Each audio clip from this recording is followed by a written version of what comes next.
Yeah, it's interesting. A lot of athletes, you'll be surprised, won't take the time to do strength training. It's It's such an interesting thing, right? Like, and I see it with, in mixed martial arts or anything where there's this fear of strength training will turn me more into Mr. Olympia. Like, yeah, that's where it goes. yeah, And so that would be bad for mixed martial arts. Like, you don't have to do hypertrophy work to build strength and power. right. Like, those can be built at the weight class you're at, and you can't fucking tell me how those would be a negative. Yeah, I wonder if that person who has that perspective, are they just getting into the sport later in life and not as a lifelong athlete, or Mm. because I don't know. I would imagine a lot of athletes, if you've been doing it for a while, you've been preached the importance of strength training.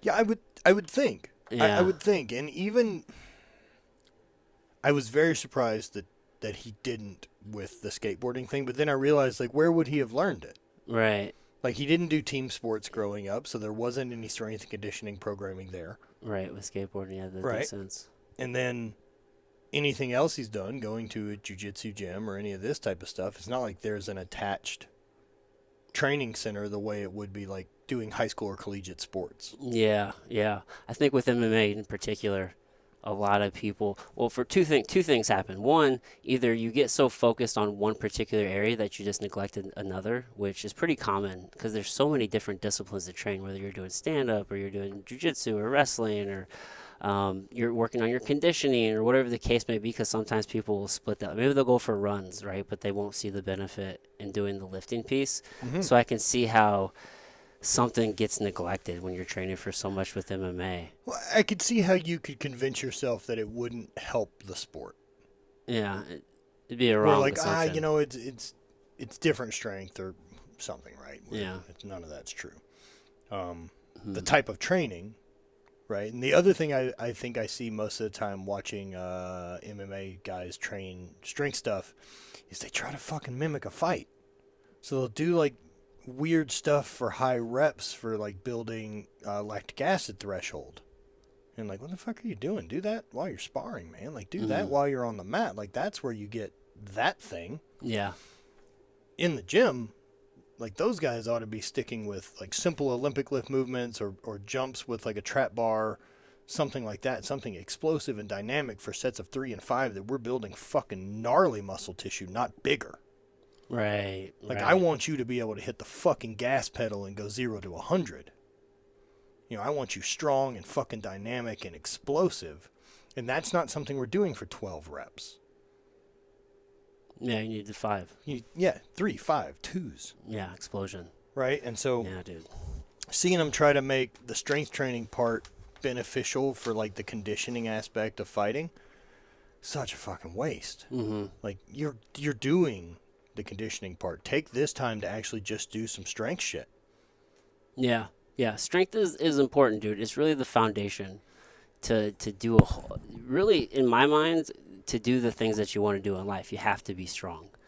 Um, I think you and I maybe differ a little bit on our view of, maybe because I always say I'm gonna live to 106. I ain't gonna make it. You're like fuck, dude. I'm just running all the way. It doesn't matter Yo, till the end. Whenever that that would be end great. comes. I'm into that idea. Yeah. Like if you told me that, like, hey man, I think you're gonna make 150, I'd be like, that's fucking awesome. Right. I'm not in any rush to the fucking end of this thing, but I'm aware the end is approaching. You're right. No, for real, dude. There's no guarantees. Fuck no, dude. I'm 40 in April, and I don't feel any more adult than when I was fucking 12. Dude. There's a point. I've come to this conclusion, especially as I'm watching my kids grow up. My son's 14, and I had him when I was 20, so just a baby myself. Yeah, yeah. And as I'm seeing him come into this world and develop his own sense of identity, there's a part of me that wants to be like, dude, I am a person just like you. I went through these same struggles. They can't see it. They cannot. I'm And, dad. like, It's different. And I've been thinking about that, right? And it's because you've always been an adult to them. Right. It's so hard to ever see the transition. Also, what stories are they telling themselves? Are they filling in about the blanks? Right? They didn't see Well, me sneak out of my house when I of was a course, kid, right? But or like, let's even consider looking at that through the lens of our relationship, right? So we've known each other a couple years, hung out. Basically, the whole time we've known each other, I've looked like this. I've had some different facial hair, but this is what I look like. right, The me that competed and traveled around the world and did that sport, who's 60 pounds heavier than I currently am, who was married living in Louisiana, like that ended in like May of 19. So it wasn't like that was a long time. It's not like I've been on this thing for 10 years before we met. right. You Oh caught a shit. very right. And so think about how much of my life that you think has been like, oh, well, he and Bonnie have been together. We haven't been together much longer than you and I've met. Oh wow. Yeah, your current state Yeah, oh that I know yeah. you in is pretty new for your life. Right. And so think about, like, I think about that sometimes and I'm like, holy fuck. Like, of course they had these whole lives and things before I ever existed, or what your high school life was. Right. Um, and so, because I can't even picture it with you, like, of course the kid can't picture you being a young man, Right. you making mistakes. Not only that, he's looked at you for answers. So, God, there has to be something fucking different. Mm-hmm. And there isn't, man. It's just getting your ass kicked for longer. That's it, dude. That's it. Yeah, I realize that as when you're trying to figure out your place in the world and where you fit in, um, I think of it as a parent. I look at him like, dude, there was this time where he was my little buddy. He was a cool little kid. Everything that I said, he probably just kind of just took it for truth, and he was really leaning into me. But then there's this moment, and I think my original point was where you're like, you feel like you're the same person when you're like 12 or 13. My best friend and I growing up, he was very close to his grandfather, and his Mm. grandfather was like in his 80s or something. He's still alive, but his grandfather would say that he still feels like he's the same 16-year-old kid. So having that perspective from a man who's very old and towards the end, and then taking my own experience and then watching my son, I think that there's a moment in time where you start to become very self-aware and you start to think. I think you can. You can't, right? Not everyone is. I'm speaking broadly, right? Sure, but sure. at least for me, I still feel like I'm the same person I was whenever I was like 12 or 13. Even though I know I don't look the same, act the same, think the same, but there's still, Like the same things. but the essence of me, of who Yeah. I am, I had this understanding of that at a very early age, and then you just start going through life, and whether or not you grow or not, I mean that's on you and your own choices. But it's just weird thing. It's like, man, your brain gets to a certain point, you have this understanding of who you are and where you are in the world to a degree, and then you just hold on to that, and it's like just this understanding. I don't know. I don't know if I'm articulating that well, but it's a weird concept I think about. Like kind of knowing the who you are, Right. at your core. And look, for me, it's changed. For me, it's changed. The experience of being hurt and everything like that really altered a lot of those thoughts of I have on identity and who I am, and the big difference between who I am and what I do. Right.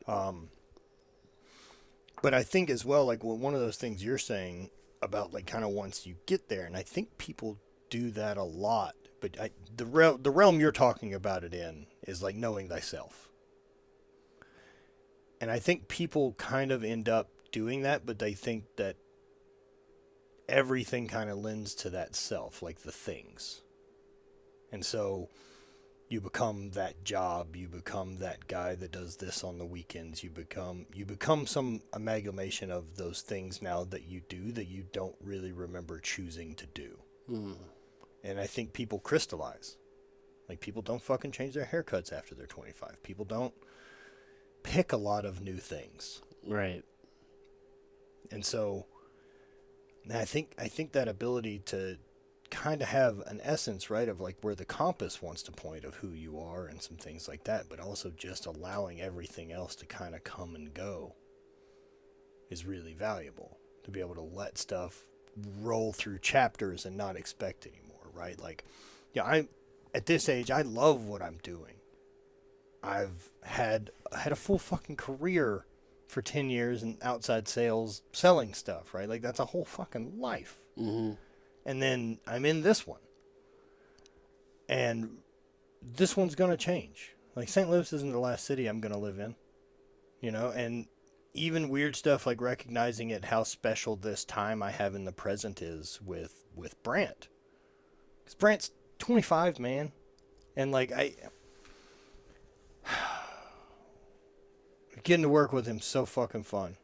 And see who he is and, like, what he's developed into working with me, and getting to expose him to stuff at, like, 25. Like, taking him to do the stuff that we do with Fit for Service or any of these things. And, like, part of my gimmick is, like, yeah, I'll come, but, like, we're going to film content around it. And so that's my back door to, like, now 2 of us have free tickets to the thing. Yeah.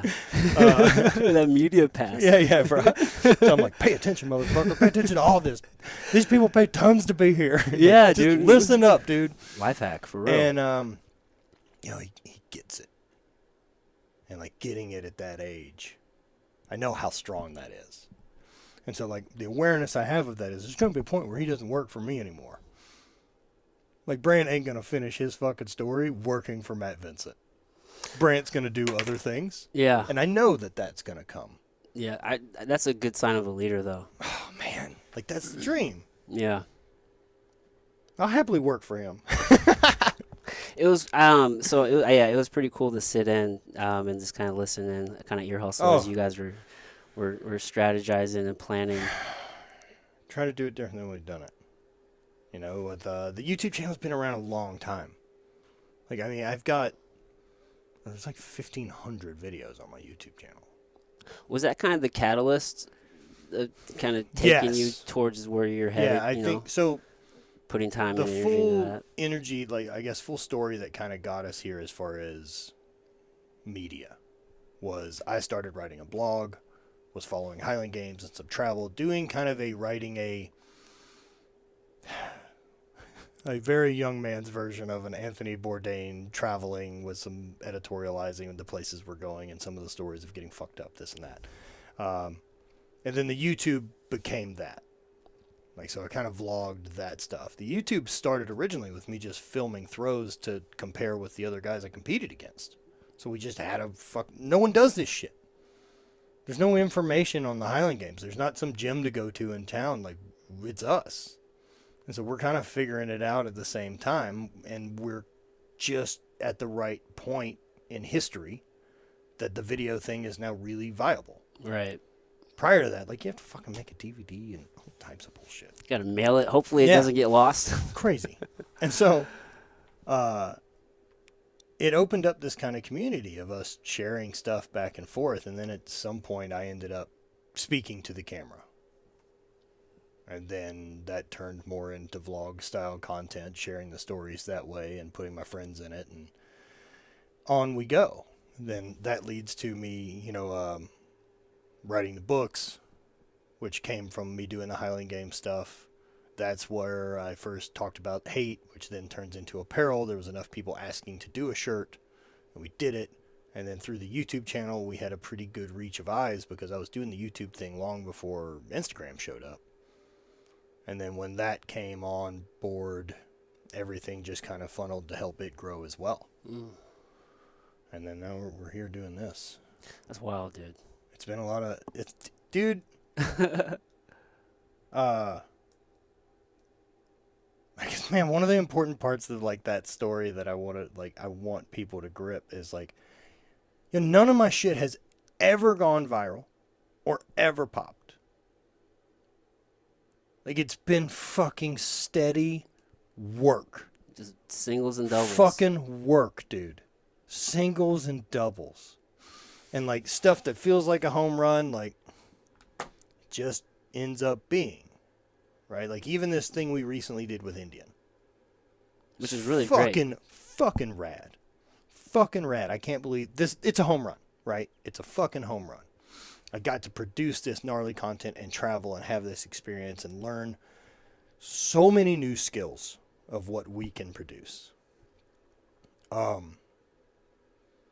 when you do that sort of thing, man, there's always this part of you that hopes this is going to be the thing that points people my way and they're like, holy shit, there's this guy, and it takes off. Right.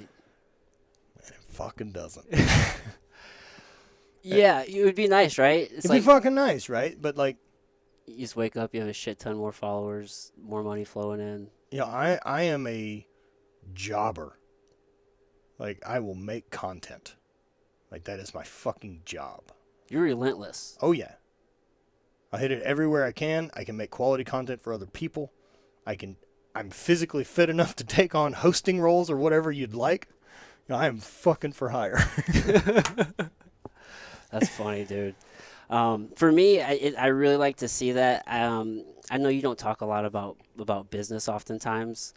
You're from whatever I can what I can gather, it's more about like doing the next thing, the next adventure, that thing that really excites you. Well, I feel like talking about the business side of stuff puts me more like money focused, Mm-hmm. right?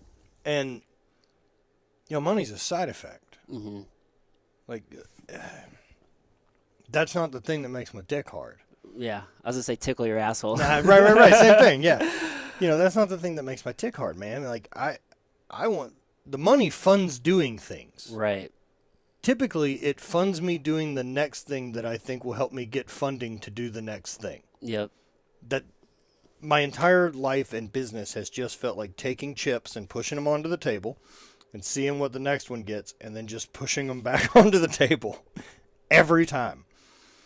What helped you get past that point, right? Because so for me, I feel like I'm kind of in this space to where I'm very business focused. I have head down, kind of grinding, trying to build this thing that will eventually start bringing in enough revenue to fund those other things, Yeah, sure. to do the other things. So for me, it's I can relate and I can understand where you're at with what drives you.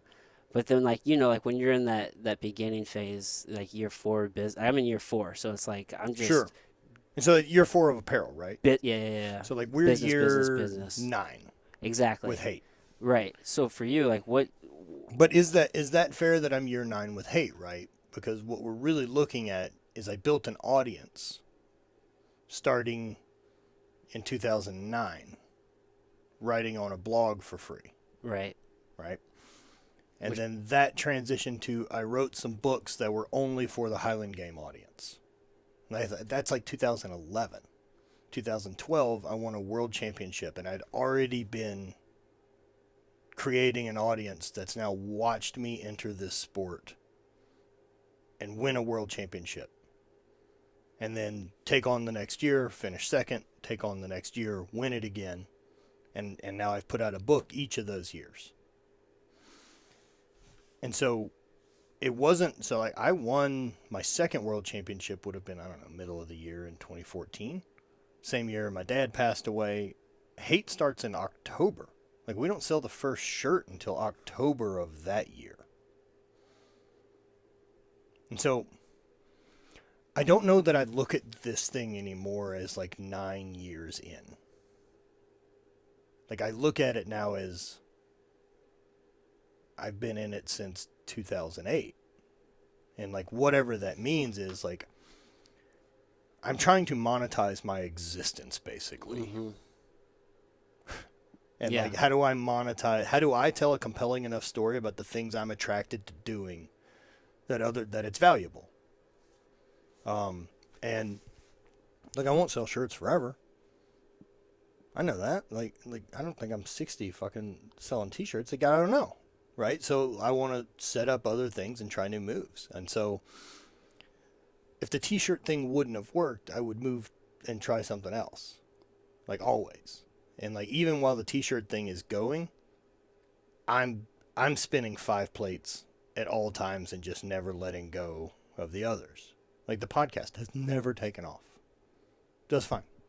Right? Like we do a solid amount of downloads. It's been very consistent for years. My audience has been really consistent and hasn't grown much on most platforms in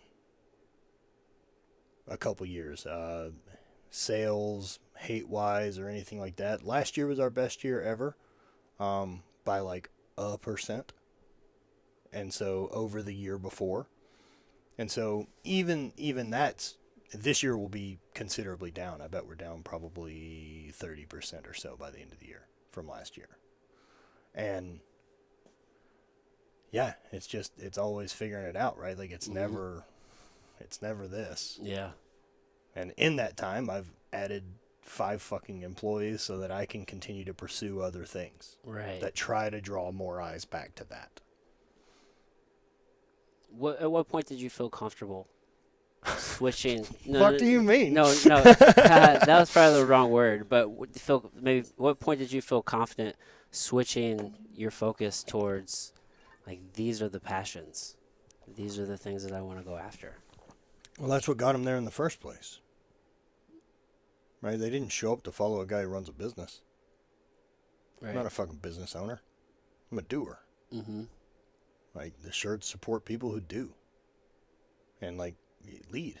Like, show that lifestyle. Show what it's about. Show that I'm not interested in maintaining mediocrity in whatever it is. Like, I want fucking progress, man. And I want to figure out the problems in front of me. And more importantly, I want to figure out my fucking problems. I don't want to solve problems for someone else's life.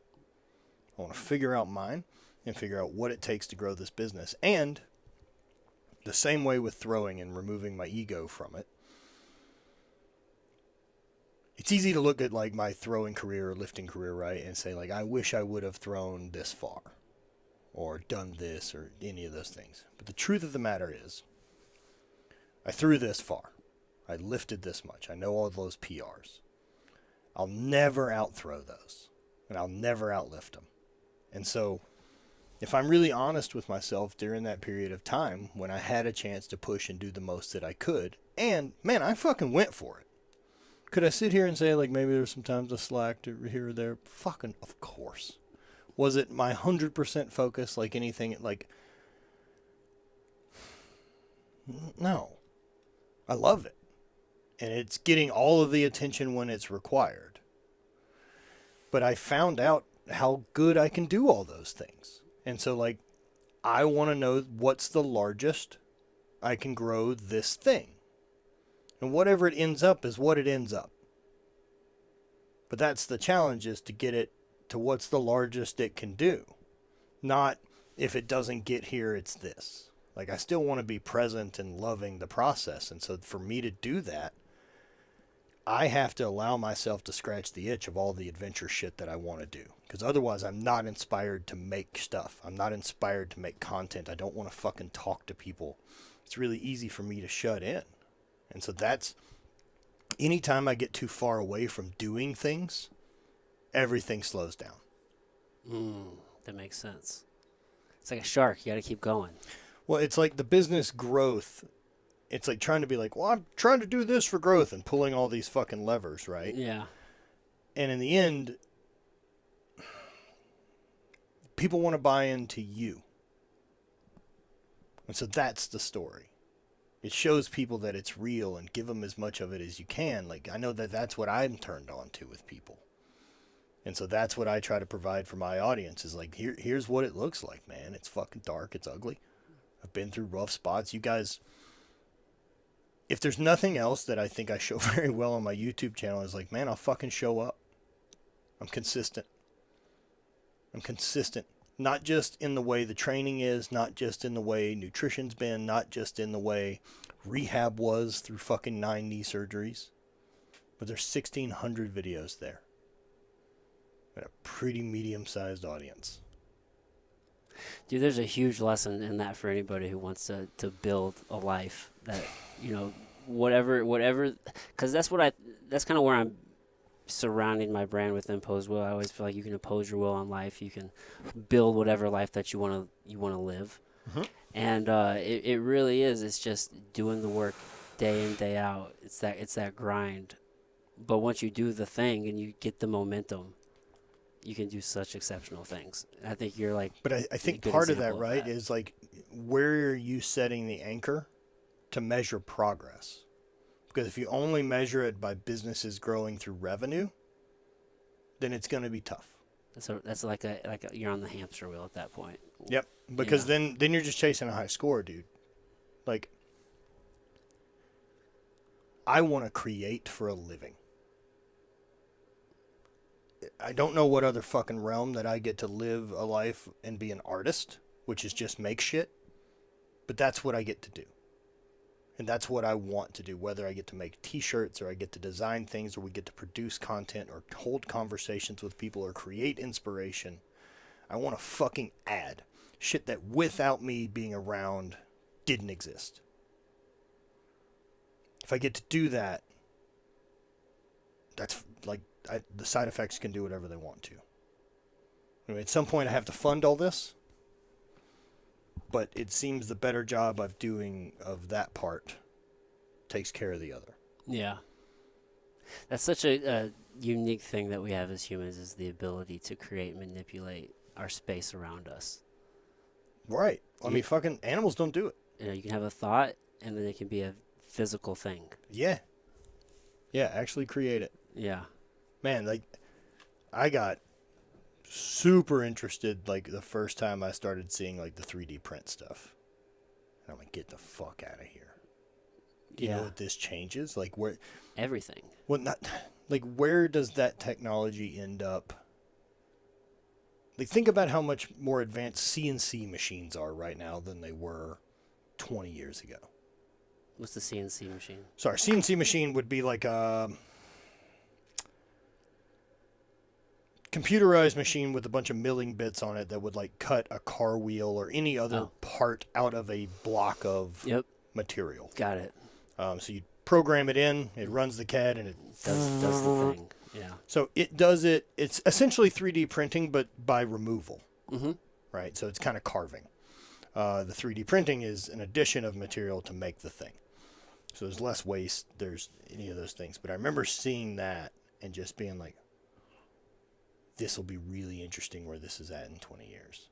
And not even 20, but like where does this tech end up in 100? Because like, depending on what materials we have, right, and what we figure out better ways to make that composite out of, do I live a life where instead of Amazon priming whatever bullshit to my house, I can print a fucking spoon. I can print a hammer. I can print most things, right? Like maybe electronics get tricky but like anything that's a fucking unit, like a stick, you know what I mean? Like you could print a cup. Yeah. And so like, perhaps you buy raw material in their filament that this company sells, and then you Amazon Prime whatever the download is for the file. Mm-hmm. Now you have the file. And then your machine makes it. Dude, that would be insane. That would change society. So there's problems. Would that make us more wasteful? Of course it does. Of course it does. But not only does it make us more wasteful, it has to be designed for us to be more wasteful. Right. They got to give us... Because, like, if in a week I have all the things in my house and I don't need to make any more shit, that's not a great business model for them. No. I mean, that's why we have such planned, like, built-in obsolescence to the shit that we make now, that we manufacture. Like, we're not making stuff to last 10 years. The last things we did were like the end of mid-century modern furniture and like all the hard plastic stuff that came out of the late 70s. That shit's still around and fucking kicking. Old tube TVs and other shit like that weigh 1 million fucking pounds. They're all around. Like even old cars you can find, but you don't find a lot of shit hanging around from the 80s and 90s. They're fucking junk. Yeah. Yeah. There's a certain point where just like output over quality. Output over quality. The American way. I know, man. We love it. It's the same thing we do with our whole education process, right? Like it's built just like the fucking teach to the middle, get them all out so they can either become soldiers or go work in factories. They'll love it. That's it, dude. The longer they're in the education system, the more they're bought into the fact that sitting in some fucking room at a desk staring at a thing, not talking, is a great way to go because they've done it since they were 4. Yeah, dude. School is just state-funded indoctrination centers. That's what I've come to realize. It is. It is. There is a truth to that, right? Because I can't help but look at it from the other standpoint that, like, if I'm Big Brother and we have an education process in this country, of course I'm leading material to make the type of citizens I would like to have. Right? Like, that's not a nefarious way to explain that. Right. It's easy to start with the indoctrination, like people get fucking weird. As soon as those vocabulary words get real weird The with words people, you yeah? use start red flagging it. But if I can at least make the leap to agree that, like, well, there is a laid out program of what should be taught in our schools and what's allowed to be taught in school, and that's dictated by someone. And so that is at some point steering our direction and beliefs in life. So if they're doing that, they're aware of it. Yeah, I mean, I would argue that whoever they is aware of it. Whoever they is, man, I'm not sure at this point that they just isn't just the momentum of the machine. Yeah, in various regards. In various regards, the people that are in those positions are people that aren't self-aware enough to realize that, like, why do we do this? It's because we always have. It's the way things are. Fucking get in line. Yeah, the momentum's just taken. It's just too much momentum. Dude, I've been reading Behold the Pale Horse. I don't know if you've read this or not. It's by this guy named William Cooper. And, dude, he was an ex-naval intelligence officer. If you read his bio, he's a conspiracy theorist, right-wing lunatic. Okay. He's since passed So's Aaron Rodgers, apparently. Of course, Jesus, dude. Dude, he's since passed away. And this book, dude, is blowing me the fuck away, man. Well, first of all, I've heard people mention this book before. And I tried to read this book probably 10 years ago. I just wasn't mentally. It's too much. I wasn't mentally. Yeah. No. Now I'm a little bit smarter. I can understand. I look at things differently. And so I'm reading this. A huge red flag. This book was printed in '91. If you try to buy a new version today, it has 30 less pages and like titles, words have been changed. Interesting. Super interesting. Like, why are we taking? Great marketing. Why are we taking shit out? I don't know what the case is. But either way, it's fucking really interesting to me. The whole.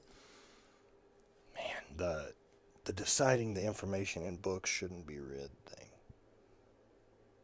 The idea that like there's some stuff we just shouldn't allow people to read if they want to. Yeah. What the fuck are you talking about? Just the banning of any type of content to me is fucking wild. Yeah. But so is he? What's the basis? Where is he going with? So the whole point of the book it's actually just kind of laying out the plan of the elites and kind of where things are headed. Okay, I have a similar book. And dude, it's just wild though. I've got it's like Battle Hymn or Battle Cry. Okay. Something like that. It got sent to me by Kyle Kingsbury. Okay. There's a lot. It's a lot. Like that whole level of stuff, right? And like especially. Does he get the whole world banking thing and kind of go the history of it with? I'm sure he does. He will. Okay. I'm still very beginning. He talks at the beginning. He talks about like a silent war, which he wrote this in the 90s. He's talking about how there's going to be a silent war. They just need the computing power to kind of get to a place. And the whole time I'm reading this, all I can do is think about cell phones and shit. He talks about secret societies and just these family lines and just he lays some shit out there, and it's just making me look at society in a different way. It's not like I'm just buying into this whole thing, but prior to this, I read this book called The Fourth Turning. It was written by these two guys, William Strauss and Neil Howe. Okay. And bro, that book completely changed the way I look at everything because it explains how history is not linear as we often like to think of it in Western society, but it's cyclical. And the only thing that you see these turnings and these cycles happen over and over in history. They call them turnings. And it talks about the archetypes based off of like generations. And like the only kind of differences in time is just at what point in life is a generation and how do they respond to whatever thing that's happening. So they wrote this book again like in 97, kind of predicting what's going to happen in history. And and they're talking about how they're coming towards the end of a third turning, and we're entering the fourth turning. And throughout history, there's these fourth turnings when we're seeing these major things happen. The last fourth turning was World War II. So it's like I'm reading this book, dude, and it really highlights just the cyclical nature of how things unfold. And where we are today, according to them, we are currently right now, we've already basically probably 2018, 2020, the lockdown was probably the climax of the fourth turning. And we're coming towards the end of the fourth turning, and how we look as a country, as a world, is really dependent on what we do in these next coming years. Very short amount of time. Like, dude, we could either kind of fall as a society and kind of fall into like a dictatorship, which if you look at the span of history, that's the norm. That's the norm. Or convince them they're in danger and they need my help. Yeah, dude. Or we could kind of come through stronger and better. And either way, regardless of what the outcome, society won't be the same. We're not returning back to anything. Everybody wants to talk about we're going to return back to whatever. We got to get back. We got to never going back. There is no going back, right? That's not how any of this works. Nope. We're in a different time now. Things are different. Things are new. There's been a lot of things that have been exposed, and like not in a weird conspiracy way, but like how we deal with each other and what real fear mongering does to our society. Like those type of things. I think that's been exposed. That like when we start looking at scarcity and when things get taken away, we start to see how people treat each other. Yeah. Right. And like, I remember saying very beginning of the pandemic and being not a conspiracy guy, I was just like, this is a really fascinating compliance test. You have an invisible bad guy. Like, if you can get him to comply to this, you fucking got him. It's a stress test. And look, I don't believe the virus is bullshit. But do I believe they used it to try a lot of other things out? I do. And I think that I really struggle when I get to that part. Because, like, the they is still people. They're still kind of people. They're not like a lizard society by any... Right. I can't buy the lizard people, man. You have bones. Yeah, the idea that it's just this ultimate nefarious plan. Right. Yeah. Now, I do think that it's played upstream. Right? The people with more money and more resources are playing a different game than I am. Right. Across the board. You know? I mean, of people I know with money and various amounts of it, the moves that I see people making who have access to millions is really interesting.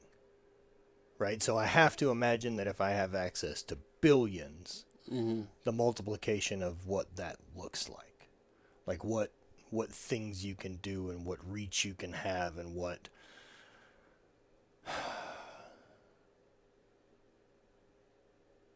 influence you can have, a way that you can manipulate a system to get shit done.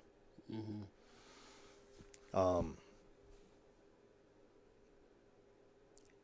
it's going to play all the way up. And it's not, I don't know that there's a nefarious bit to it more than just narcissism. And it's really at its core, if that it's just those people are playing a game that I'm simply not an important part of. Yeah. Something that really stuck out to me in the Behold the Pale Horse, William Cooper said that the things that I'm saying, he's like, keep in mind, like, you don't have to believe these things, but these people, these, you call them elites or whoever, they do believe it. So if they believe it, that's all that matters. And that presented a very interesting concept to me, in that, you know, with the idea of like conspiracy theory, or like we don't, like you mentioned, like I don't get into conspiracies, but like that term was coined, I think, in the '60s by the CIA. Of course, right. So it's kind of like this. And fuck, man, look, we do have really obvious shit, right? Like we have the Gulf of Tonkin, whatever got us into Vietnam. I'll probably fuck up a bunch of these names. It's okay. But like whatever that was, like we know the facts of that was a false flag thing so that we could get involved in war. Right. War is great for business. It's fantastic. Especially post-World War II, with NATO being part of that deal that once you join NATO, we arm you. Mm-hmm. Where do you think they buy all them fucking weapons? From us. So, it's great business for there to be conflict. And like that, I think people just are running a thing at that level. Yeah. You know what I mean? That they don't look at whatever the big picture of it or the moral compass or whatever the fuck that could mean. No. Who fucking knows? This shit would drive you crazy. I just think we're a fucking really fascinating species, man. We are, dude. If you look at us like as we an organism. love bullshit and conflict. We fucking love it. And making new shit. Yeah. That's what we do well, dude. We make new shit and then we fight about it. Man. I don't...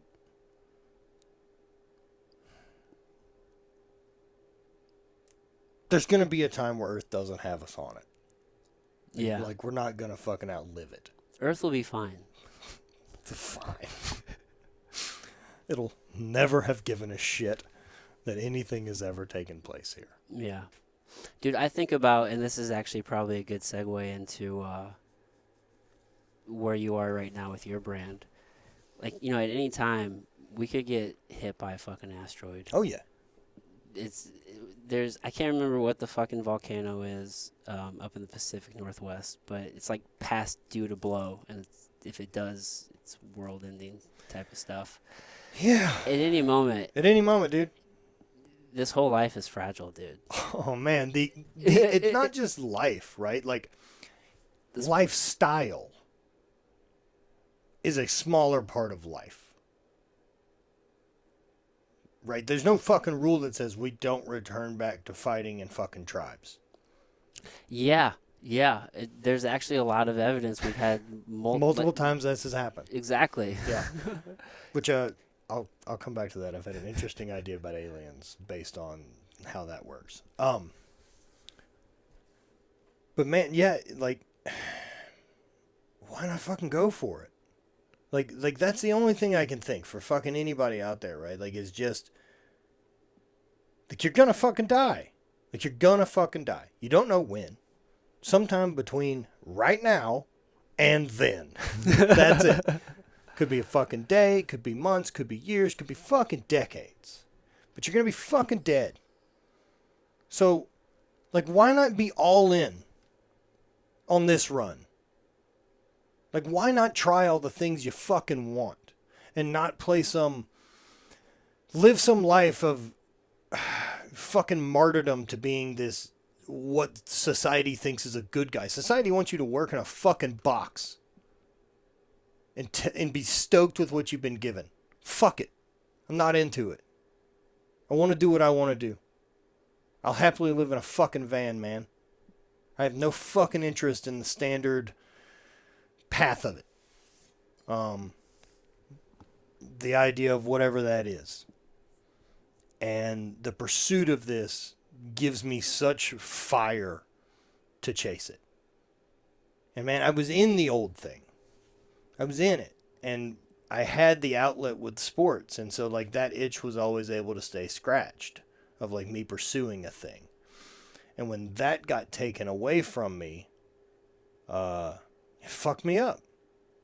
Because all I could see forward was that other road. It was like, that's fucking it. Like, this is what I do. The rest of my life is going to be doing this. It's going to be fucking hanging out here. Like, all the most exciting things of travel and adventure and fucking athletic achievement or any of that was done. It's like you're living in purgatory. I could just see it, dude. I was fucking scared to death. And also I was gonna be in pain for it. Like, I was gonna be fucking hurt for all of it. And I just remember having those moments, man. And I don't know if it's God or whoever you're fucking talking to in that darkness, but that time of, like, making deals. Like, you just get, if we can just have this surgery work, right? Like, if we could just do that, Like, I won't fuck this thing up again. Like, I won't be an asshole. I got the lesson. But I got to get out of here to use any of the knowledge from it, man. And, when I got the chance, I'm not fucking looking back. Yeah. Like, no fucking way. And so, like, the more that I've leaned into that, it's just revealed so many other things about myself. Revealed the fact that, what I believed in myself as far as going to have this average existence because of my education, because of, me not being a good student, me having the other problems. I really was like, look, I know what the fucking max out limit of my life is, and it kind of looks like this. I couldn't be any more fucking wrong. And I think what I learned from the athletics is what I've just applied to anything. Is it has to be done consistently with intention forever. Like, whatever you want it to be, that's how long you have to do it. Like, you don't get to decide when. You just get to follow the intention and try to make progress. And through that, I've just been able to accomplish physical things that I believed were fucking impossible. I've been able to build multiple businesses and then work with incredible people and get to travel and experience a fucking lifestyle that I can't even believe is real. And sometimes I have this weird dream thing where basically everything that's happened thus far is while I'm under anesthesia for the first surgery. So, like, so that's popped up every now and then. Why? Bummer. And so, like, the question then, right, is like, could I run it twice? Because this is where I want to be. So to run it twice, you got to do all the same shit. I don't know. I don't know. And I'm glad I don't ever have to. That's fucking ideal. Yeah. You're awake now. Yeah. And through that same tenacity of fucking learning how to throw and how long it takes and mastery of that type of thing, like that's anything. Like, you can fucking do anything. It's just going to take a long time of giving a shit about it. You just don't always you don't get to say what the progress looks like. Your job is to fucking show up and keep shoveling dirt. Some days you show up, you have a big giant fucking backhoe, and other days you have a spoon. Move dirt. That's it. The pile's never going to go away. You're welcome to change direction on the pile at any fucking point. Yeah. But the life you want is one that you love moving dirt. Like, and that for me now is, even when training for the Highland Games, like, I always thought the competition part was reward. I had to hang out with my fucking friends and fly somewhere and then put to work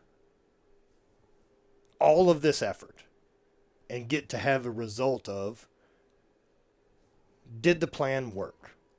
What do we change next week? Like, I fucking love it.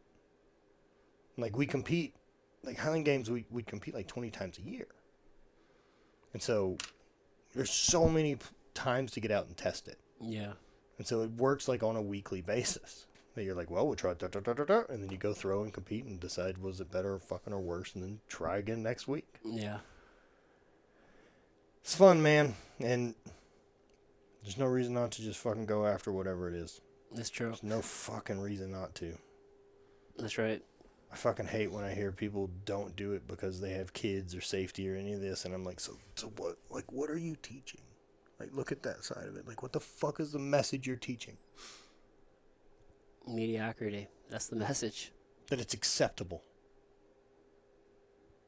We were talking about school at the beginning, and I don't think enough people actually really take the overarching lesson of what school can do. I know what it's meant to do, but if you just look at the amount of output that you have when you're in school, like how much, whether it's reading or especially in college, right? When you're writing papers and you're getting ready for shit. If people just did that in their own life, the same effort that you put towards like school, if you just did that in your own life. Because I think about whenever I was in high school, I went to school during the day and then I trained, like I'd go wrestling practice or whatever practice afterwards, do homework, rinse and repeat. And then eventually I didn't have school. It just became a 9 to 5. And eventually I didn't have after school practice, but I still needed to do something. So for some that can be a business, for me that was training, MMA. I just plugged in different things. Whenever, you don't have papers to write, maybe you write a blog. It's like if you take that structure of those things, most people, what they do is they're just like, oh, I'm glad I'm done with that. I don't have to do that anymore. But if you just... There's no way to the success or, like, stoked life without discipline. Right. You were given the structure actually pretty early in life. Yep.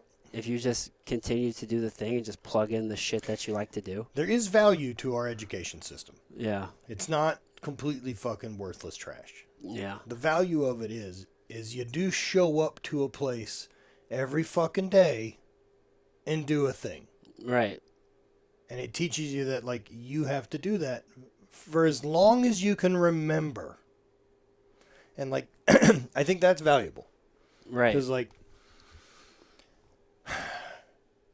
without the lesson that, like, it takes 10 years to get good at a thing, I don't know that I would be able to have patience. You think that's something we're missing in society today? Is way more patience. Yeah, being able to fucking, just delay gratification? Yeah. Of course. Dude, you remember when you were a kid and, say, like a movie came out and then it wasn't in theaters anymore? You had to wait like 6 months to a year until it came out on VHS. Yo. How old are you? I'll be 35 in December. Okay. So, yeah. So, 39. And, if you missed a thing that was on TV, it was fucking gone. Like, that was it. Like, you don't get to TiVo or watch that episode again. It was just gone. Dude, I used to, on Mondays when Raw or WWF Nitro would come on, I, like, tape it. I knew I'm going to fall asleep, so I would have to tape it so I could catch it for the next day, because otherwise, to your point, it's gone forever, bro. Gone forever. You can't ever look it up, dude. It was, and like, I think part of that allowed us to forgive things easier. Like, think about how fucking wild Monday Raw was for a bit. Fucking wild. Dude. Dude, so early on in the podcast, I met and had Stone Cold on the show. And, like, talking about those years and just the fucking ridiculousness of it. He was like, oh, yeah, he says, we just had no fucking idea what we were doing. We'd get there that night and the writers would just start up and be like, we have access to this, and this in the fucking area, and what can we do with it, and how do we get it into the fucking arena? Oh, fuck. It's so fucking wild what they were doing on TV. And it's because when it was over, like, you couldn't constantly play it back and make people who didn't, if you didn't want to watch Monday Night Raw, it never found you. Right. And that's not the case anymore. So we're trying to have people way the fuck out of their demographic make decisions about it. Like, get the fuck out of here.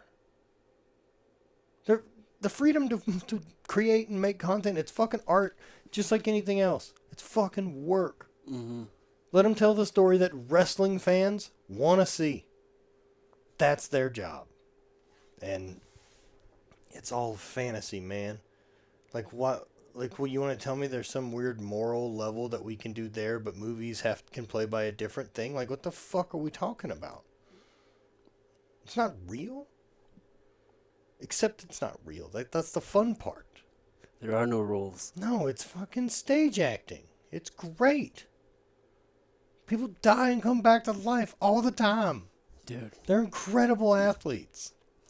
The nostalgia of thinking about wrestling as I've gotten older, it just makes me so happy. Because as a kid, you watch it, and then there's a huge chunk of my life where I don't follow that shit. But if I watch it, I'll sit there for like maybe 5 or 10 minutes, and I'll see it on TV. or I'll see people post online, like, because St. Louis is a huge wrestling town. Okay. They come through. So I just saw something. I think there was a thing here this past weekend, a couple of days. So I see that. I'm just like, dude, wrestling is such a crazy athletic soap opera. It's insane, dude. And I just get so silly. I think I joke with Deja all the time. I'm like, Deja, I'm just gonna start wrestling because I love just the theatrics of it all. When somebody has their arm, they're like, oh, it hurts so bad. Yeah. No, look, man, it's just so silly, dude. I loved it as a kid. And then I definitely had a big chapter where I'm like, this is fucking dumb as shit. People that enjoy this is dumb as shit. Yeah. I just didn't get it. And then through experience and at least being open-minded enough, right? Like, I made friends with Andy Williams. Who's that? Andy Williams is a guitarist for the band Every Time I Die. Okay. He also is a professional wrestler. And so now he's on, what, WEC, or is that a wrestling? That might be, sure. Pro wrestling. Yeah. But like he's on pay-per-views and like he's kicking ass. They're fucking killing it. Yeah. He is wrestling for a living. You know what I mean? Yeah. And like at the time, like I went up to Buffalo for like one of their shows. It was like a hometown show, and so like we fucked off and we drove up to Toronto because they had a wrestling gig and like wrestling practice for 2 nights. It's like my knee's all fucked up. Thank God, because I would have participated. If any chance I could have not gotten hurt, I would have fucking absolutely been in. And watching them do it and like get in there and practice in this old firehouse and then train and then go to the show, and I'm like, it's no different than the Highland Games. Like, we're not scripted or anything, right? But like the gold of it is this camaraderie. The gold of it is them in here training and doing a thing that they want to get better at. Mm-hmm. The gold of it is they're learning how to show up and perform when it counts. And like getting to learn about themselves in the moment. Like being able to present yourself confidently doing silly shit. Like there's so much gold in that.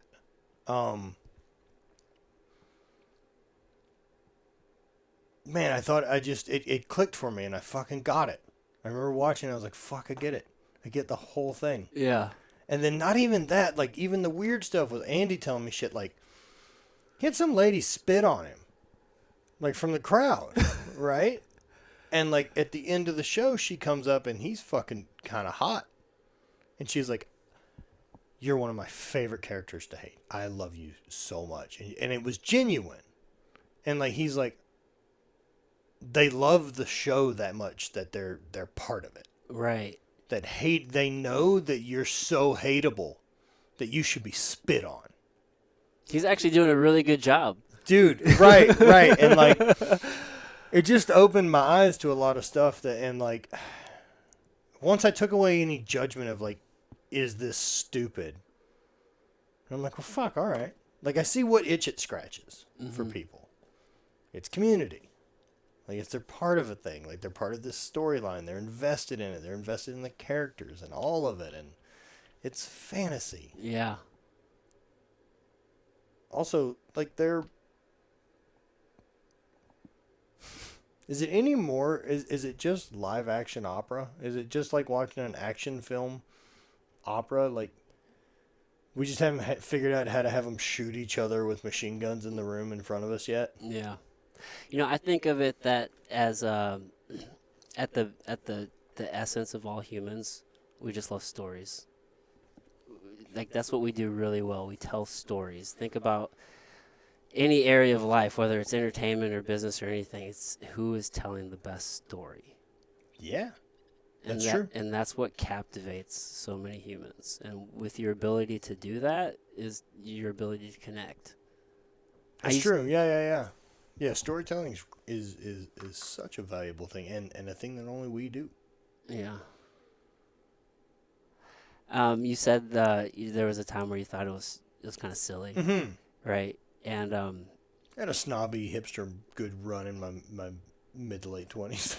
Yeah, I'm glad you said that, right? I think most of us do, right? Yeah, Like yeah. you kind of reach a point where you just realize that you're not as cool as you thought you were, and the things. Sure. And because I Fuck, I don't want to hang out with that guy at all, man. dude, 20-year-olds are stupid, Dumb. super dumb.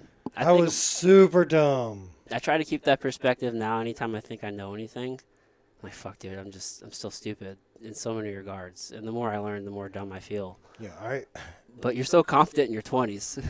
I specifically remember like a moment and a thought of like that time span. And I must be like 22. 21. I'm probably my senior year of college. I'm throwing and working at a strip club. And I had a crotch rocket at the time was my form of transportation. I remember riding to the club that night. Like in this, my helmet and the fucking riding jacket and like these fucking like Oakley gloves with carbon fiber nose. Oh, I'm so embarrassed. You're so cool. I'm so embarrassed right now saying all this. Oh man, this feels awful. And like, man, I remember thinking how fucking cool I was. I remember thinking like everything about like my life at that moment was fucking rad. And like, oh god. Oh man, like I was really proud of everything I had going on. And no judgment. That guy's he's done great. But like, oh man, what a small-minded, focused and little look at things. You're just so sure of yourself at that time. So sure of yourself, right? And like, fuck, of course that's who has to fight wars. Yeah. Yeah, because... Yo, you have to. Like, that's the age range. You have to have someone fucking signed up for that while they are that dude. Yeah, when they're the most confident. Fucking just run them into walls. Yeah, dude. I started to message somebody. They made I'm a huge music guy. Like growing up, just my whole life, I love music. And somebody posted something on their story. It was a guy I talked to every. He's probably 20 years old, 21 years old. So we kind of communicate online. And he had posted something about this new slang term that kids are using, cap, no cap. Have you heard them say this before? Not. Like people will say instead of like no lie, they'll be like no cap. Or like, dog, you're capping, like you're lying. Okay. I feel stupid even saying it. But it's like this new terminology kids are using. And he posted something from TikTok, because that's the source for all kids these days. Sure. Everything is on TikTok. And it was saying that, like, this isn't the new slang. Or, no, what they actually were breaking down a rap verse by Eminem. And he used the word cap. And like, this is another meaning. I'm like, well, and then I messaged the kid. I was like, well, when he wrote that, like, that meaning for that word wasn't there. And then he sent me back a screenshot. He's like, well, according to this person on TikTok, it was. And then I just quickly realized, I'm like, wait a second. I'm starting to get into this back and forth argument. You can't do it, right? No, you cannot be involved in that. But it was a reminder. It's like, one, that you're so confident when you're in your 20s, you just know everything. And I was like, fuck, dude. Like, I'm not going to argue with this kid because he believes what he believes.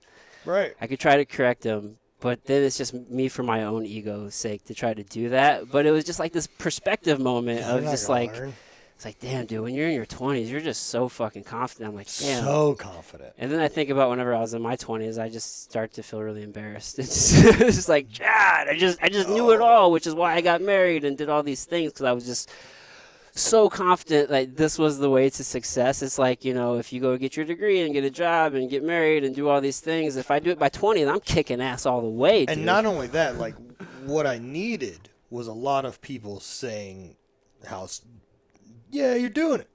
Yeah.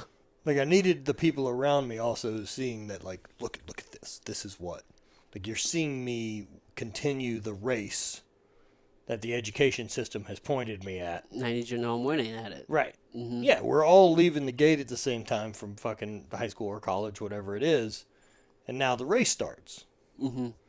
And so you see the people around you buy this or get that or grow or do this, and I'm fucking competitive, man. Yeah, same. I thought I was really winning. The thing about school, that grade system, 1, 2, 3. Winning, right? What does like that mean? Fucking winning. Oh, man. I'm all right with the term as long as you define it. Like what I said earlier, right? Like, whatever allows me to fucking create for a living. That's my why. And so whatever manages for that to happen, I'm stoked to do. So that can be a variety of things. But once you're locked in too much on a thing,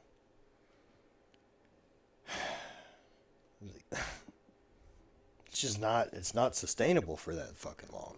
Right. It's to recondition your mind when you again, to your point, off, like you're off to the races. Mm-hmm. So you've already been conditioned to think like I'm progressing every year, right? It's like I went through 1st through 12th grade, I progressed every year, and then all of a sudden there's no more steps, there's no more grades to like progress. That's where people usually go into college, because it gives you more steps to progress. And then it's the same reason that you would go into college and you'd look at being a doctor and you'd say, well, cool, then I can progress from here down that path to what the salary is. Yeah. And most people pick their fucking degree based on a salary to some fucking extent.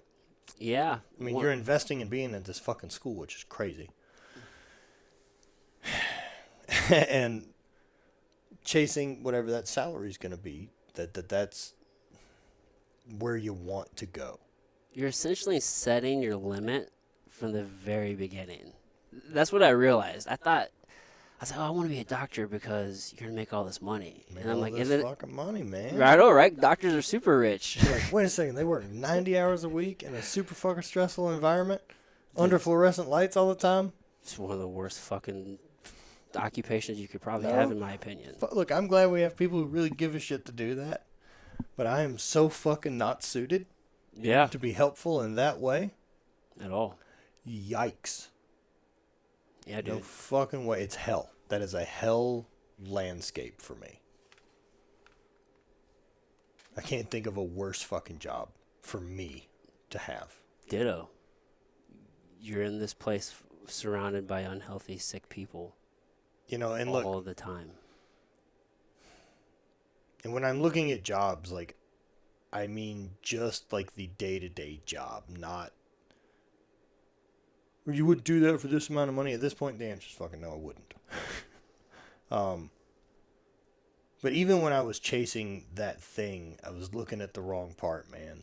And, like, it has to be a thing that's sustainable you want to do for a long time so you can get really good at it.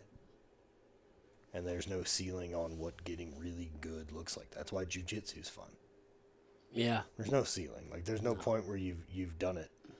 No. And, like, I got that. I'm done. It's always a challenge to progress, especially when you start running into new barriers on the road, not just learning, but then the time aspect starts showing up too, of like, oh, I'm fucking getting older and I can't do this. Right. So how do I still operate with now a wing fucking down? Or, okay, now I have to give a shit about my diet because I can see the benefit. So you start learning all those things as you have to. Right? Yeah. Like because of athletics, they start teaching you that, like, there's degradation.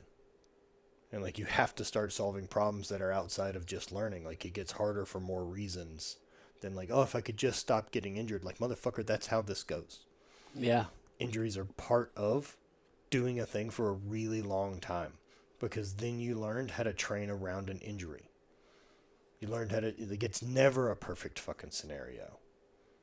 And like learning that portion too to take to the rest of your life is so big. And if you only just followed, you know, if you didn't have athletics, right, and you didn't have a passion, and it was just into college, boom, the next thing, I met this girl, boom, into the job, straight into there. By the time you have the awareness, it's way too scary to turn back. You bought all the way in at that point. It's way too scary to go like, but I don't want to be a doctor anymore.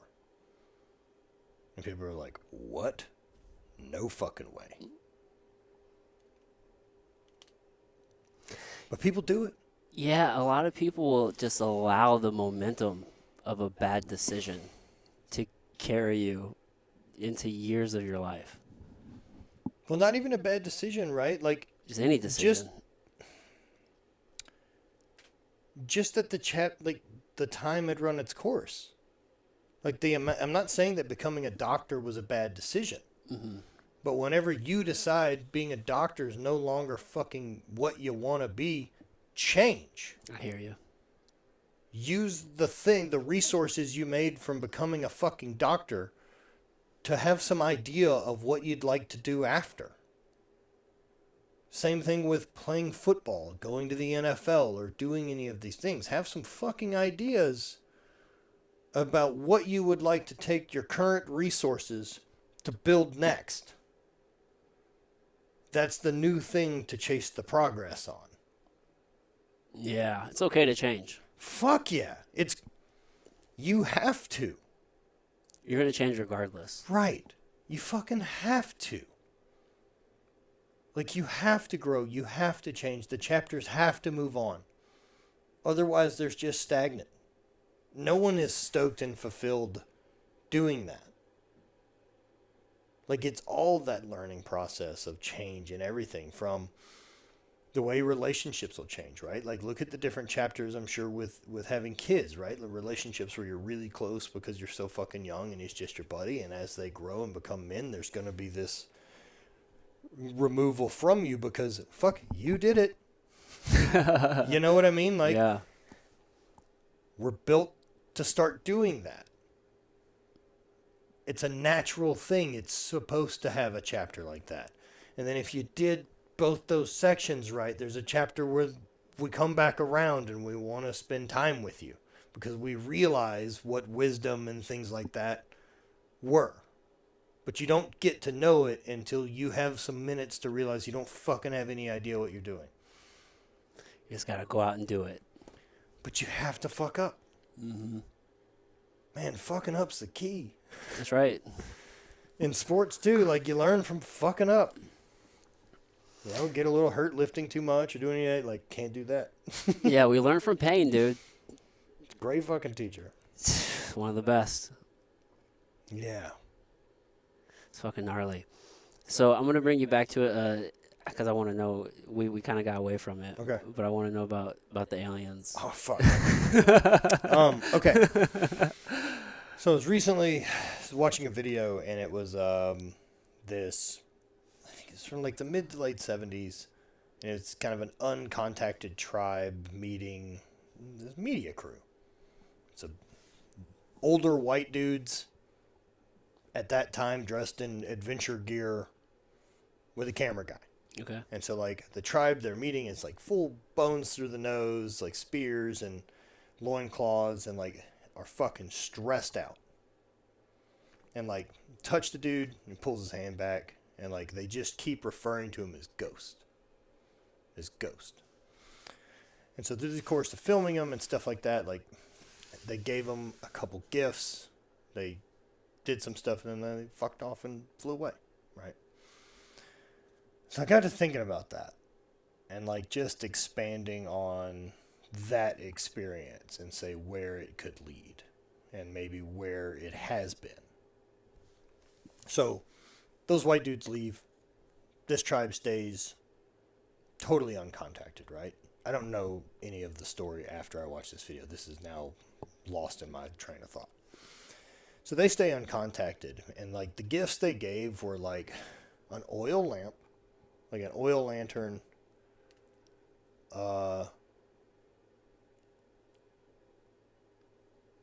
I don't know, a fucking book, and then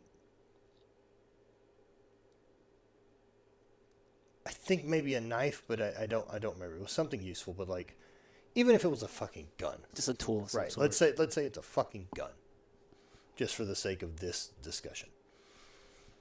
So these people will never have the ability to refill that oil lamp, reload bullets, make more guns, or bound and write books, right? And let's say they stay uncontacted for the next 200 years. How does that story get passed down? Are these not men from the future? Are they even made from this? That's what I'm saying. Yeah. They showed up in a thing from the fucking sky and talked to us.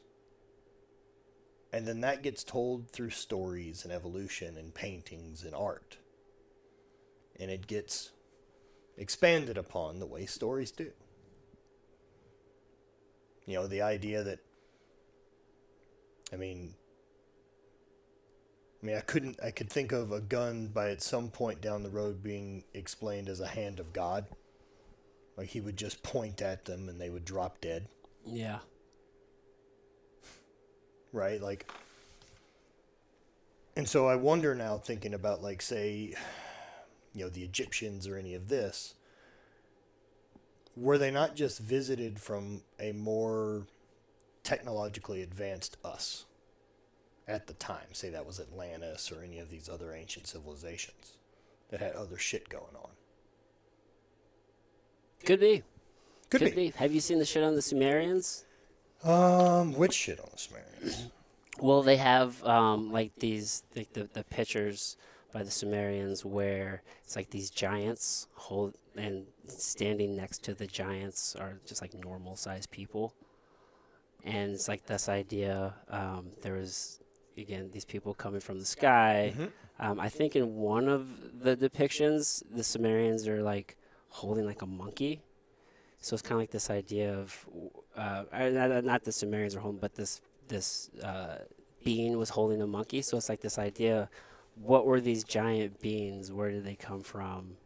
Were they aliens that Sure. came down? It's fascinating shit. I mean, I think the Sumerian text is the oldest that we have. You know, and so like us being visited from another place, I find it so much more of a stretch than the idea that we don't know the world's history very well.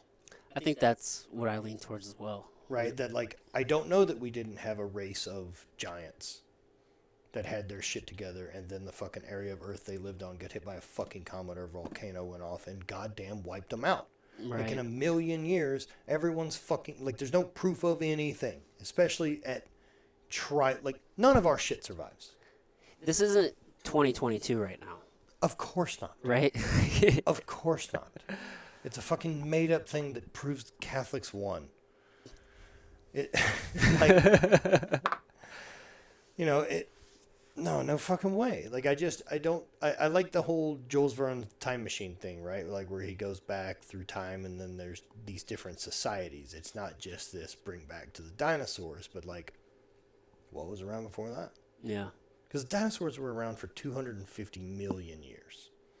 And Earth's been around for, like, was it 14 billion years? Like, that's a lot of not years. I can't even comprehend. Like, the dinosaurs were around for 250 million years. 1,000 millions is a billion. And so, like, the amount of time that they were around is still insignificant. Right. Compared to the rock itself. And not only that, it's just one small rock in an endless field of fucking nothing. There's nothing out there. The amount of space that's filled up by things is nothing. And some of the scale of the things out there are really troublesome. Well, dude, every star that you're seeing is a galaxy just like ours. Right. Right. Or like the scale of the star, Betelgeuse. You ever seen like scale of celestial body stuff? Um, what do you? So like we'll compare Earth to the sun, and Oh, then and then we the just start sun scaling. Yeah. to everything else, to Jupiter or anything else, Hmm. and like what other stars out there size wise? Like there's other stars out there that are bigger than our solar system. Right. So even scale works fractally. Like all the way up to that thing, Hmm. it goes down to atoms and electrons. Like, so what's big? It's relative, huh? Is the Grand Canyon big? To me, it is. Sure it is. But it's not compared to Earth. Or even Arizona for that matter. Nope. Or the fucking giant canyon that runs across Mars. I fucking love other planets and stuff like that. I love how insignificant it reminds me we are. Yeah. And that allows me to release a lot of anxiety with decision making. Yes. It's not important. It'll probably be fine. Right. I like that. I've made bad decisions and been uncomfortable for a week. Yeah. I often get the message from psychedelics that none of this matters. And that some people would take that in the negative, but I take it in the positive. Same. I take it in the positive. I take it as none of this matters inherently. Right. So which means I get to choose everything that matters to me. Exactly.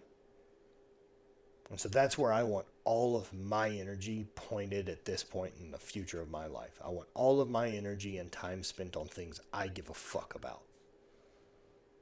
That's my idea of the best course of the rest of my life. Is that I spend it using my energy on things I fucking love. Whatever that is. Yeah. It could end at any moment. You might as well fucking do what you want to do while you're here. Yeah, and if not, I'm not all grass like some of the things like long term I want to accomplish are expensive. So I also have to figure out how to make money. And it's just interesting what is possible. Like, I didn't go to any type of film or production school, for fuck's sake. I pointed a camera at myself and learned how to edit poorly. And I eventually built enough of a thing to hire a guy who's really good at that shit. That's better at telling my story than I am. And so we get to work together now to create production pieces for companies. Like, we get to quote production work. Like, the first time I got asked to do that, I'm like, what the fuck does that look like? Can we? Yeah. Just say yes. Always yeah, dude. Always, dude. Figure it out. Fucking figure it out. Yeah. Like, that's what the sports thing also teaches you over time. It's like, well, we have to compete this weekend. I'm a little banged up. Well, fucking figure it out. Adjustments on the fly. Yeah, we're a little bit further than weight than we should be right now. Like, well, got moves to make. Like, Yeah. You have to fucking figure it out. Like, we still have to get there. It's all doable. And if not, you still figure it out. Like, if not, like, it's not the end of the world. Like, none of the things you've ever panicked about or, like, I ever thought were going to be the worst thing ever and I'm fucking dead have proven to be true.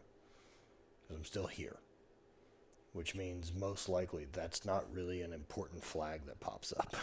Yeah. It's never been right. My life has never ended.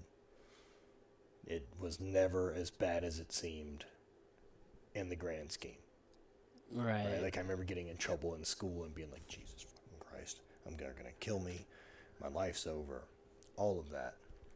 I remember when I needed to close the bike shop because it was failing, what a life-ending thing that I thought that was, because my credit was fucking ruined and I didn't have any fucking money and I was really embarrassed that I had this failing business.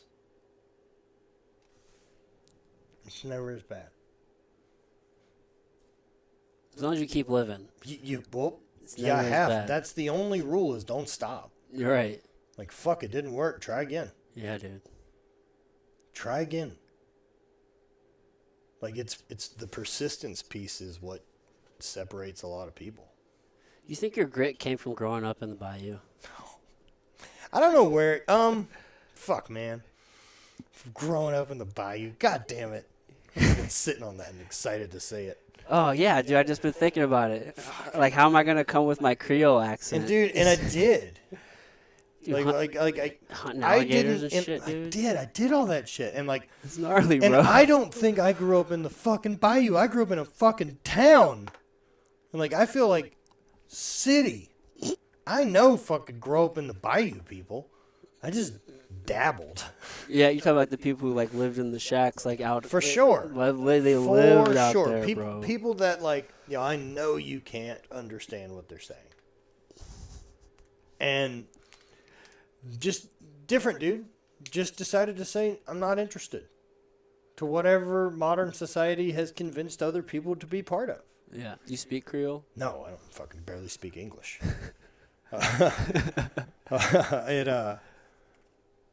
Growing up there was interesting.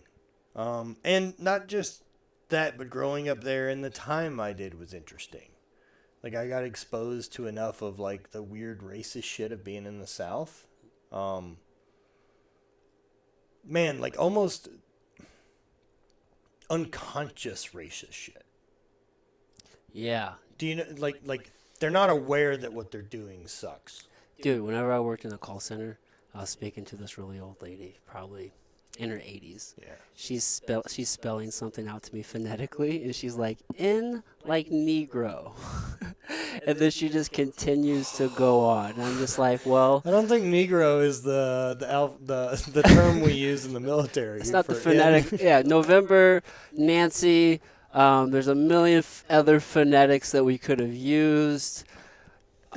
Clearly, she obviously felt comfortable. Yeah. Maybe that just says that my voice just doesn't sound ethnic. Well, no, but either and way. And here's another question for you on the follow-up of that. Was her intent to be insulting, or was she Absolutely not. ignorant? Just ignorance. It's just a lady who grew up in a time, That's right. and that was an acceptant thing. I'm not saying it's currently acceptable, but also, we damn well know she's not allowed to make decisions anymore. Right. Right? Yeah. We know that, Yeah. that they're past a point of really usefulness at some age. Well, the scary thing is we do have people of that age still making Which decisions. is what I don't understand why we do that. We know that she's that way, and it's a bit forgivable. Mm-hmm. And it's like, fuck it, man. Like, it's too long into it. Like, Dude. also, she went through some shit. Yeah. Let's think about what that lifestyle is from start to finish. Someone who's 80 in 2000, you're born in the fucking 1920s. Let's just talk about that lifestyle change of what you've grown up around. Like, fuck, man, they're doing fine. Dude. They also shouldn't be allowed to run the fucking show anymore. Right. Yeah, I don't fault her for that. But that's a prime example of what you're talking about, right? Right. Just people. And that's and there was a lot of that in the South. Even like, the town I grew up in, Sulphur, is a little weird. Like, it's a small southern town, but super blue collar due to like refineries. And so it's like 25,000 people, all feeds a single high school. So we have a big 5A high school. Okay. Fucking good sports teams. And for a small southern town, we're also like 3% black. Whereas most towns across the South end up way higher percentage. Way higher. Right? Yeah.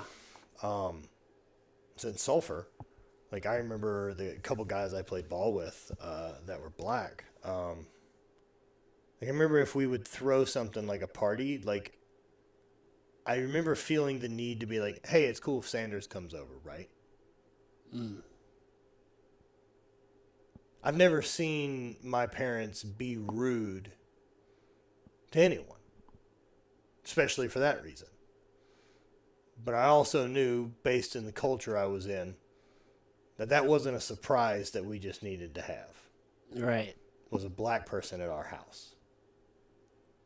And, like, I don't remember thinking anything of asking that as a kid. Like, I don't have an awareness of really what that means in any sense. But like now looking at it, like I don't think my parents were racist cunts. But I think that's the culture they grew up in. And they never thought of twice about it. It was never something that took an awareness of being like, no, that's a fucking weird thing we do. Yeah. I don't think, I think a lot of people spend most of their lives just living a certain way, whatever that way is, and never really step back and just ask, why do I think the way I think or do the things that I do? There's a lot that comes like installed. Yeah. Right? And I think with my use of psychedelics, mushrooms especially, has been able to allow me to step away from that thing. Right. And look at it objectively. And start looking at like, what are all the rules? Or like, basically like looking at the code. Like what's the base code of my machine and who installed it? Is it Christianity? Is it any of these other things? You know, whether we could look at that as the sexuality part, what comes with childhood trauma. There's any number of things equal this code that's now been installed. And psychedelics have allowed me to look at it and realize that code isn't permanent or me. Right. But if I want it to be something different, the only way to do it is through action. I have to be that thing so it reteaches the machine that that's what it is instead of the other. Yeah. Like even with the Christianity piece, like growing up with that piece of code needed to be removed. And so what allowed me to do that was start exploring everything else. Not in just this, fuck this thing. But I remember feeling like, this is weird, right? Like the stories here. Yeah. Like there's a lot of stuff for me that just doesn't fucking add up. And the whole idea of it just like, well, that's faith. Didn't work for me. Mm-hmm. And so I enjoyed starting to look at other things. Yeah. And I think taking a step back to look at that code and like what your parents installed and where you grew up installed and like what the time you were born in installed. And have less judgment for it. And less willingness to want to hold on to it for some reason. Yeah. Like some of it serves you, sick. The shit that doesn't, gut it, put in the new stuff. Fucking upgrade the software and move fucking on. Yeah, dude. I mean, times are always changing.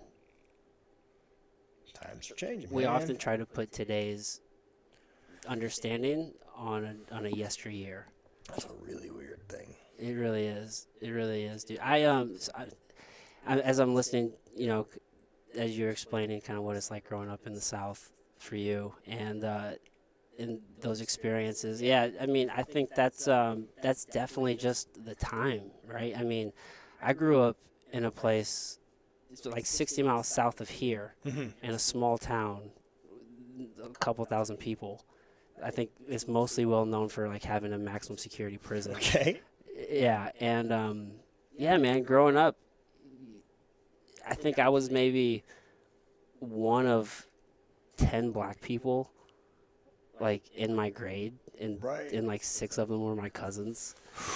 And we're all related. We're all related, and dude, I can remember as a kid, dude, there was this guy. He was in the KKK. He would drive through the town with like a truck, and sometimes he'd have like a coffin in the back of there saying like niggers should be in here and not veterans. Sometimes he'd have like a dummy on a noose hanging back there, and it's the shit that you see, man. At the time, just this is the shit that people do, dude. And it's not right, or I'm not putting right or wrong on it. Right, that right there is something that's really valuable to like look at and be able to say like, look at what fucking actual progress we have made. Right. Yeah, we're not there, but we're so stressed about getting to there, but there doesn't exist. Like, there's no point that we go, we're perfect society and we don't have any problems anymore. That's not how it goes. No, dude. It's just more bullshit to figure out, just like anything else. Yeah. Well, humans are tribal. But if we look backward, and we are making progress on a lot of fronts. There's some we're not, but also sometimes in my training, I've made progress in one ways and not in others. Fucking how it goes. We're still just figuring a lot of moving parts out. Having some grace for that instead of that judgment of like, you're purposely fucking it up. I don't know, we're in a weird spot that I think doesn't allow a lot of progress. Because we don't allow enough someone to say like, sorry, we fucked that up, let's try something else. That once people have committed to a thing, we're like, you said we do this. And instead of ever just being like, so we looked at it, can't.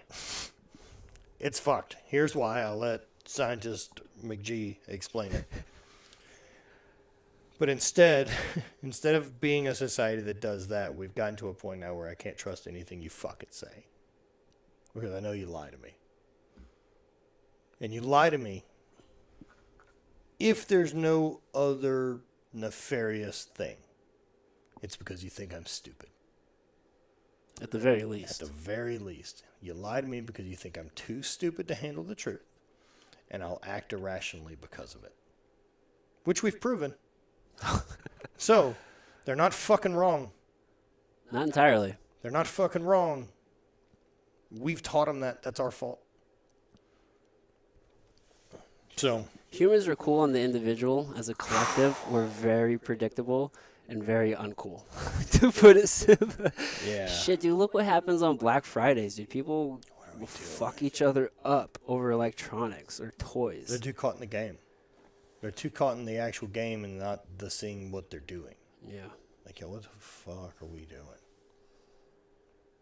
It's a weird time. I think even online, man, like it's always just felt weird kind of participating in it. So I'm glad you brought that up because you're a guy you've amassed a following. Sure. It's a huge probably driver for like what helps grow your success and fuel the things that you're doing.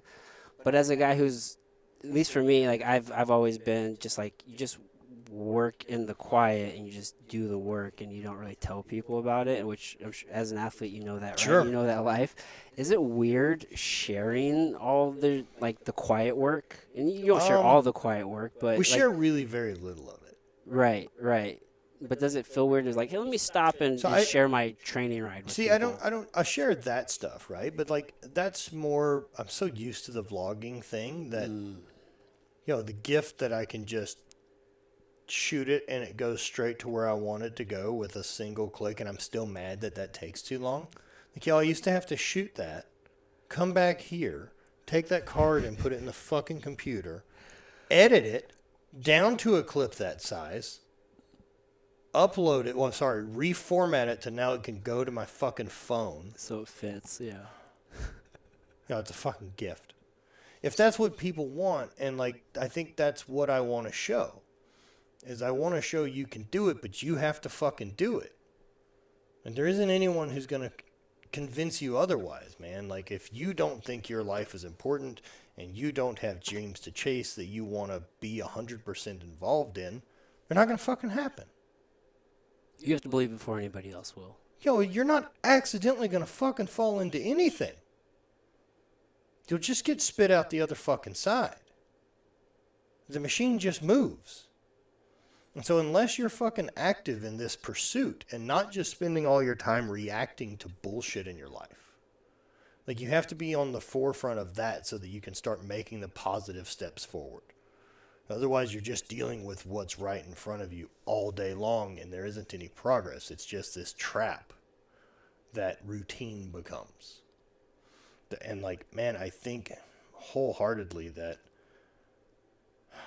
like the pursuit of happiness, right? Like that life, liberty, and the pursuit of happiness. Whether or not it's genius or not, I like that it's pursuit of happiness and not just happiness. There's no guarantees. Well, not even that there's no guarantees. It also means you don't have it, which is a really weird one to think about, if that was an intention. But it also shows that it's the pursuit of it. That's what you have the freedom to fucking do in this country, is pursue the fucking thing that makes you happy. So why aren't you? And more importantly, why don't you know what makes you happy? And I run into a lot of people that don't even know that. Is that the kind of things you're discussing in 16, Yeah, 12 with your that's group? been a big part of what I want to help people determine. Like, man, and then how to measure what those parts are, right? Like how to find like how to point your energy at enthusiasm. You know, the things that you actually like doing. And then how do we figure out the other side of monetization if it ever comes to that? But first, like, man, unless we can get you happy in the pursuit of whatever it is you're doing and loving the process and loving the growth and loving the problem solving of being this thing and work and wanting to be better in all ways, like, it's constant problem solving to do that. Like, unless you love that, there's never going to be this there point that you're going to be happy at with any amount of money. Yeah. So if we can fix this part, you're free to fucking do anything, and you'll always be happy. You can always be in the pursuit. You can always be making the most of the time you have, right? Like if I'm very aware that my perspective is indeed my reality, right? Like, it is my perspective of the room I'm in, from where I'm sitting, I'm doing any of these type of things, how I think about a thing as an aggression or as a not does in fact influence my reality. Make sense? Yeah. So the better I can control my perception of things, I control my reality. I can control what offends me. Or if I choose to be offended. Or if I choose to worry about why someone did us something. Or why I didn't get a call. Or why I wasn't invited. Wasn't I good enough? When's it my turn? Just do your thing. Like, man, if your thing is relying on someone else's thing to be successful, short term. Your thing's got to be able to move on its own. You know, man, I've thought about that a lot, just with groups of friends I have, and like moving and being closer to people and any of those things. Because, man, having some rad friends, they've got gravity. And like, it's fun being there. It's fun being around. But I also have a real concern that I then could very easily fall into being a character in someone else's universe. And I don't want to be. You're trying to build your own universe. Right. Yeah. And I'll take whatever my universe is because it's mine. But whatever space is my universe. And if currently that is here in the gym, a couple vehicles I drive, what I do with my time, Yeah. and my home, then I want to give a shit about all the parts that I'm in control of. I want it to look the way that makes me the happiest. I want it to feel the way I want it to feel. Like, I want to create, like, the clothes I wear are shit I make. Like, I want as much of it that I can make Matt Vincent as possible. Right. You know, I'm not the guy who's going to have a piece of art on the wall that I don't have a thing to tell you about, of why it made me feel a way, or why it's on brand, more importantly. And on brand for, like, me. And what's on brand, right, are the things I love and what gives me confidence. Like, because I know that's what I'm into. I don't have to question when I know something that pops up and I'm like, I don't know if I'm into that. I'm like, no, I know I'm not.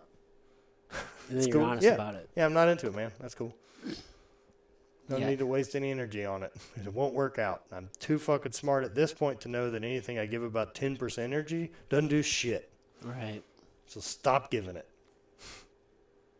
It's all or fucking nothing. It's the only way it works. And that's not, especially someone building right now in, like, growing business, like, that's not a work 24 hours a day and fucking die thing. There's only so much that can be done every day to move the needle. Spend all your energy on things that move the needle and think about, like, what those things are, right? Like the big needle movers for your business. Spend all your energy on those fewer tasks and less on the bullshit. Less on the stuff that you're saying, look how much I'm hustling. Because the needle movers are the big part. Because otherwise you can get lost in that, look how busy I am. I'm fucking working all the time. I'm spending 20 hours a day. I'm tired. I'm busy. And the pride that comes from being able to say that to people because you're doing your thing like, yo, man, I'm fucking busy. I don't have time to fuck off with you. Like when the truth is the life you want to build is one you can fuck off whenever you want to. Yeah. And part of that truth is you kind of can. Like if you wanted to carve out an hour or two to go do something you want to do, you can. Yeah. Right? And so, but man, you can play yourself into it. Dude, busy is a badge for a lot of people. Fuck yeah. Oh, yeah, I'm just so yeah. busy, man. Just so much going on. Oh, yeah, really? Yo, and like, I can get caught in it. Yeah. Because like working for myself wasn't an excuse to fuck off. Like I like working. Like I like solving problems and figuring shit out and having to come up with a creative solution. But I don't want a job. Yeah. Yeah. You strike me as a guy who has a hard time sitting still. Fuck, dude, the ADD's terrible. The ADD's terrible. Which is why smoking's been very valuable for me. It seems to just slow things down a bit. Enough for me to okay with a little bit of boredom. Yeah. I've gotten better at it over the years. No, man, I don't fucking know that I have. Dude, I don't know that that's true at all. You go hard, bro. You travel often. So you're milking every bit of human experience, from what I can tell from the outside. I'm very, very honored to hear that. Like I truly am. Look, fucking imposter syndrome with everything, right? And like, so that's who I want to be. Like, I want to be someone that is trying to milk everything I can from this thing with travel and experience and going to places and all of that. Like, recently I started thinking about it, like, I'm not turned on by the Donald Trumps or the big giant business guys. Like, that thing isn't it for me. Like, building some giant corporation type thing. Yeah, I'm turned on by adventurers. Like people that are out doing a thing, trying stuff, and like making memories. Because like that's it. Like that's the only part of me that's me. Are the memory parts, like the ones I chose to make. The big things I remember. Like those are the parts that slow time down. I want as much of that as possible. Like fucking having to pedal for 2.5 hours a day. I'm aware every day. You know, I didn't just coast through today and be like, fuck it, 6 p.m. Yeah, I've heard you say, you know, having less or having more weeks that don't blend in. That's it. That's it, right? Because if I'm present and I can think about my life, like it looks like snapshots. It looks like pictures of it, right? Like these moments. But where they blend is when I'm in routine. When the autopilot set in. When I'm doing the same shit every day. When I don't have a purpose. When I don't have a thing I'm going after. Like something I'm trying to make progress on. A puzzle I'm trying to figure out. And then when I get to combine a couple of those things, like it's the best. When I get to combine that problem solving and figuring things out with the physical aspect of trying to do a thing that I can find progress on. You know, I'm purposely picking sports I shouldn't be fucking good at. I'm too fucking big to be good at endurance, right? So that means like I don't have to already start off doing 100-mile things. It's like 40 is sick, and I'm super proud of it. Dude, that's a hell of a ride, dude. 40, 50 miles? Yes, I did 60 on Saturday. And, yeah, I'm riding about 200 miles a week right now. Have you zonked out where, like, your legs just don't work afterwards? I haven't got there, which is interesting. It's a hell of a feeling. Yeah. I've been there in the past. But I haven't got there during this training. And I'm interested in that too because like when I did the 60 the other day, I definitely felt that was kind of a RPE 6-7 Okay. of like where I'm currently at. And if I've got 240 to do, like it's a little higher than I'd like it to be.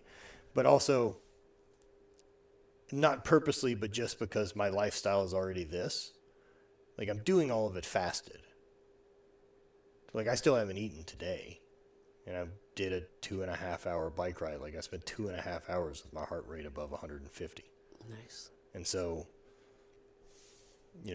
managing that. So I know in the next couple weeks, as I start increasing a little bit, one of those things I want to play with is like, all right, we're going to add oatmeal to my morning. Because I know that that's worked whenever I run. And like what a new tool it'll feel like because I have the data of what not fueling feels like. Yeah. You feel a lot better. Oh, yeah. Like recently, the big thing I've been adding in is intentional hydration.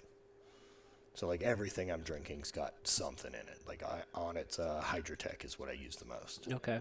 It's great. Tastes like fucking limes or whatever it is. It's not bad on it. I don't like too sweet of shit. Like when I'm doing sports stuff. Yeah. And so something like that, I just 2 bottles and Oh, nice. chug away. And especially as it's not as butthole hot here as it was a month ago. The rides in the morning have been cool. And so, yeah, I'm excited about over the course of this, like learning all the things that come from doing a big bike ride like this. Because I don't know what it's like. Yeah. You're planning to, you and Kelly are going to bike across yeah, the so state, we're right? gonna ride the whole Katy Trail It's gonna be in gnarly. a day. Yeah. And awesome. Kelly can't do it. Oh, really? No, so again, right? Like, so this is part of production with the video content that we want to share is like what it's like making stuff. Things change. Dude, Kelly's been involved in this for 3 months. Like, not even that, like fucking longer, right? Like we've built one sheets and things to present to companies to get sponsorship already, to have meetings about it. Like I'm doing things on my end. Kelly's just involved with being part of the big ride and training. And like he reached out a couple weeks ago and he's like, I can't open my schedule enough to train for it. And if I can't train for it, I'm not valuable to this. And so he had to withdraw. And like, Kelly's been a fucking best friend of mine and an adventure buddy since 2014. And so, like, I'm bummed because I don't get to share this experience with my friend. But I'm not mad at him for having to bail once the thing was kind of in the works. Because I've had shit, that's how it goes. Yeah. Now doing the fucking Indian thing, like what I learned from that, like having to get 4 guests to do that each time we did it. I never had the bookings of the trip the same people that had agreed to do it when we started getting planned going. Yeah, it's so hard to schedule people. Oh my God. It's a nightmare.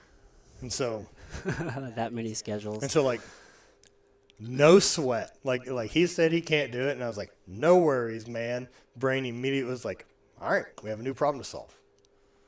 That's as simple as I need to look at it. Don't get shitty and waste a bunch of energy on this or what does this say about us or meh. Fuck all that. New problem to solve. Right. You're focused on solutions. That's it. That's it. I want to focus on continuing that way, not yelling about a thing that's already fucking happened. Yeah. I'm not mad at him. We'll do more adventures. Yeah, dude. He didn't have any malicious intent in that. And like that's the other rule. Like because I don't fucking deal with shitty people, I know none of the people I deal with would ever do something with malicious intent to me.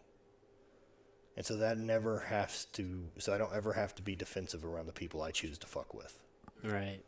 I'm never offended by any of the actions they take. Because if it isn't malicious, then it's forgivable. Yeah. It can be a bummer. Yeah. You can't take it personal.